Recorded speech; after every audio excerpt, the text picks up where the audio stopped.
δείτε χρώμα, δείτε ζουμερό κρέας. Αυτό είναι το σωστό Άδανα κεμπάπ.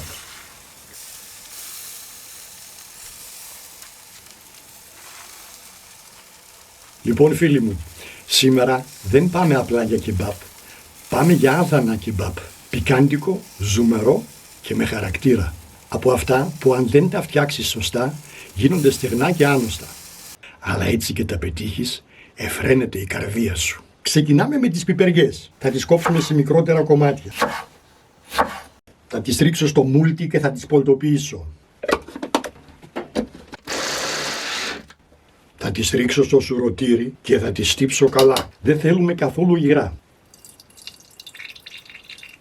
Επιστρέφω την πιπεριά στο μούλτι. Θα προσθέσω 2 σκελίδες σκόρδο. Τα μπαχαρικά είναι για 1 κιλό κιμά. Μια κουταλιά της σούπας πάπρικα γλυκιά. 1 κουταλάκι του γλυκού μπούκοβο ή όσο θέλετε ή καθόλου. 1 κουταλάκι του γλυκού πιπέρι μαύρο, παρασκοτριμμένο. 2 κουταλάκια του γλυκού αλάτι ή όσο νομίζετε. Τα μπαχαρικά λίγα και καλά. Θέλουμε τη γεύση του κρέατος.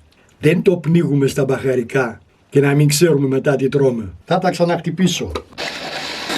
Το πιο βασικό είναι να πολτοποιηθεί το σκόρδο. Πάμε τώρα στο κιμά. Θα απλώσουμε το κιμά λιγάκι. Ο κιμάς είναι μισό μοσχάρι, μισό αρνί. Η περιεκτικότητα σε λίπος είναι γύρω στα 30%. Το χρειαζόμαστε οπωσδήποτε για να βγάλουμε ζουμερά κεμπάπ. Και θα ρίξουμε από πάνω το μείγμα πιπεριάς και μπαχαρικών. Θα το απλώσω να μοιραστεί καλά και μετά ξεκινάμε το ζύμωμα. Αυτή εδώ η επιφάνεια κοπής είναι κυψελωτή και θα βοηθήσει μια χαρά στο να σπάσουν οι ίνες. Θα σας δείξω όχι μόνο τη συνταγή, αλλά και το μυστικό για να στέκεται το κρέας παλικάρι πάνω στη θράκα. Εδώ τώρα δεν θέλει απλό ανακάτεμα, θέλει δύναμη. Ζυμώνουμε επίμονα μέχρι να σπάσουν οι ίνες του κρέατος και να γίνει μια μάζα ομοιογενής. Κάτι σαν ζυμάρι.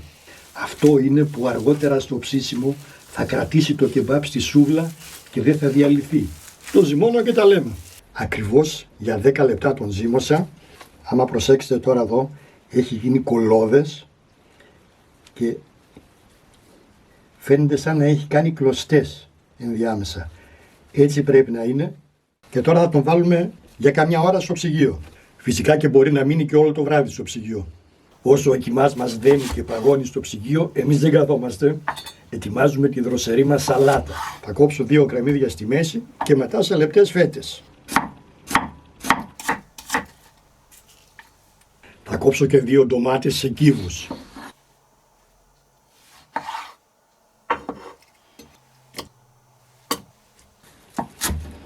Και ο μαϊντανός μέτρια ψιλοκομμένος. Μαϊντανό κατά βούληση. Έχουμε ανάψει ήδη τα κάρβουνα να γίνονται. Η προετοιμασία της σαλάτας είναι έτοιμη, οπότε τώρα πάμε να περάσουμε το κιμά στις λάμες. Παίρνουμε ένα κομμάτι κιμά όσο χωράει στο χέρι μας και γύρω στα 125 με 130 γραμμάρια, τον πλάθουμε λιγάκι.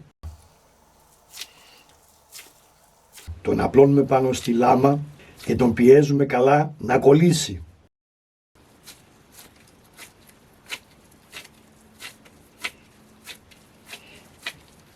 Αν έχει γίνει σωστό ζύμωμα, δεν θα φύγει το κρέας στο ψήσιμο από τη λάμα. Βλέπετε πως στέκεται ο κιμάς τώρα. Είναι λουκούμι. Τον απλώνουμε στη σούβλα σταθερά. Θα πατήσουμε καλά εδώ στις άκρες και κάνουμε αυτές τις μικρές λακκουβίτσες με τα δάχτυλα για να ψηθεί σωστά. Αυτές οι λακκουβίτσες είναι η υπογραφή του ψήστη.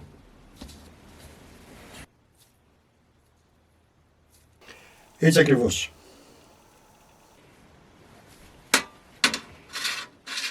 Πάμε το δεύτερο.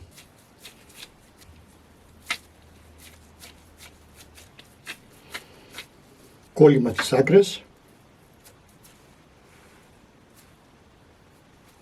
Βρέχουμε λίγο το χέρι μας.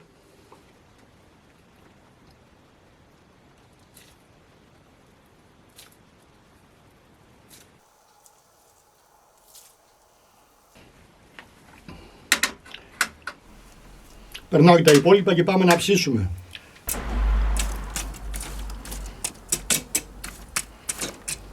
Πάμε να φτιάξουμε τη σαλάτα μας. ντομάτα, κρεμμύδι και μαϊντανό, αλάτι, πιπέρι και το απαραίτητο σουμάκ. Μια κουταλιά της σούπας. Το σουμάκ είναι απαραίτητο, φίλοι μου. Δίνει αυτή την οξύτητα που ζητάει το κεμπάπ. Αυτό θα δώσει χαρακτήρα.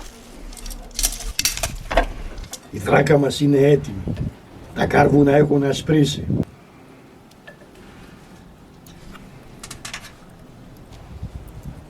Μόλις τα βάλουμε στη φωτιά, στην αρχή θέλουν γρήγορα γυρίσματα. Μην τα αφήνετε από τη μια πλευρά για πολλή ώρα, γιατί ενδέχεται να διαλυθούν και να πέσουν στη δράκα.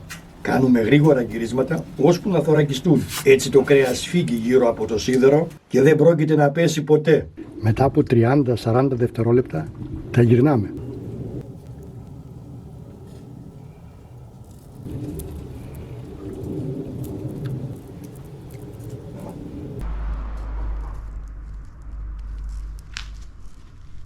Και πάλι γύρισμα.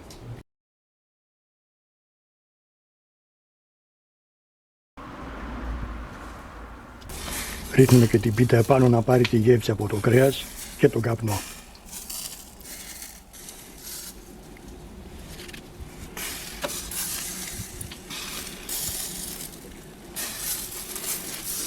Γυρνάμε.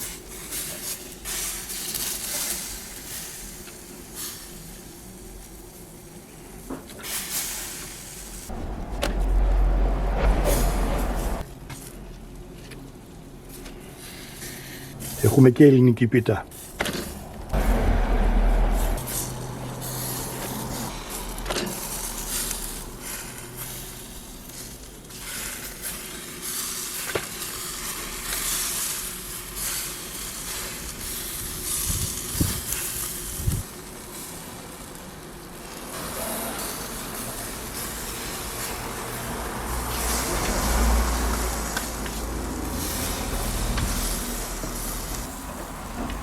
Είμαστε έτοιμοι, τα βγάζω.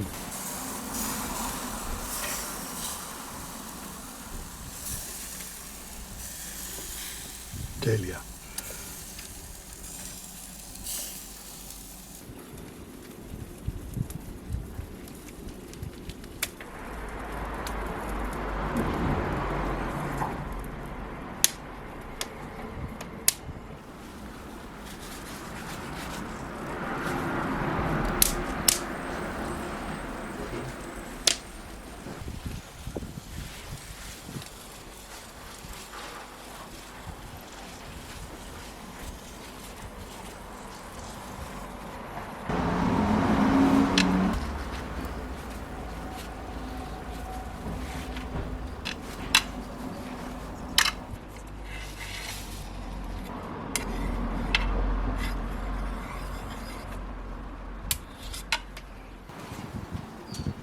Άντε άμα θες και λίγο γιαούρτι δίπλα.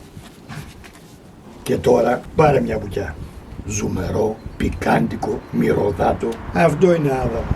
Γιατί το καλό κεμπάπ δεν είναι μόνο συνταγή, είναι τεχνική.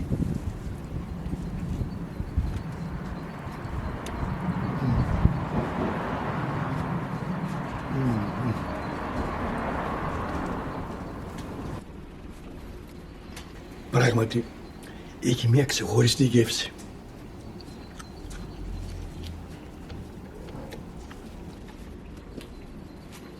Και λίγο γιαουρτάκι δεν μας χαλάει.